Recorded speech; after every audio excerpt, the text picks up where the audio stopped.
And joining us now is the Hill man himself, Greg Hill from WAAF. So, Greg, I mean, you talk on the radio for a living, so I guess I'll let you do your job. Tell me in your own words, what is the Howl at the Moon experience? It's Bourbon Street meets Boston. Yeah. Without the trannies. I mean, it's like you're gonna if you wanna go somewhere and sing, dance, hear any song you want, enjoy some great food after work, late at night, then you're going to absolutely love Howl at the Moon. Yeah, now you walk in and, you know, sort of what's it like? From the moment you walk in, there's a ton of energy going on in this place. And there's a ton of music, right? Yeah, I mean, well, you know, we've got entertainers that come in from all around the country, all the different Howl locations. We got Berkeley students who are in there playing. So you're going to hear great music.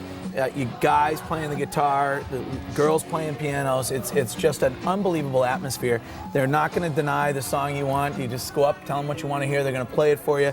Delicious food after work. I especially like the great big drinks. I don't know if you do. I think probably you'd like a big bucket of yeah, I could dabble in one or two without a doubt. Now, I mean, I know you're on a rock and roll station, and they play a lot of rock and roll in there. So do you ever get up on stage, jam, rock out a little bit? I'm partial to Kenny Rogers and the Gambler. That's not exactly rocking out, Greg. I happen to like that song. I think it's perfect at a bar like that. You got to know when to fold them, Greg.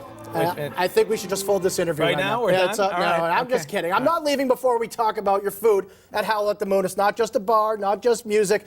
Every single table I'm in there, they got a giant drink, and they have an equally giant plate of chicken nachos. That's an awesome appetizer. Yeah, well, we're down in the financial district, so we're dealing with people who may have had a rough day on the market. They lost everything. Yeah. They want to come in and get a big plate of chicken nachos. We sell more chicken nachos than anything else on the menu. The guys do a great job with them. They're delicious. I like sour cream and guacamole. I like everything on them, and they're big, and they'll great for a good group of people to share. Or perhaps LB could eat it by himself. I'm saying in theory. Could he take that whole thing down? His doctor has advised that he not do that anymore. Something tells me he doesn't listen to his doctor's advice a lot of the time.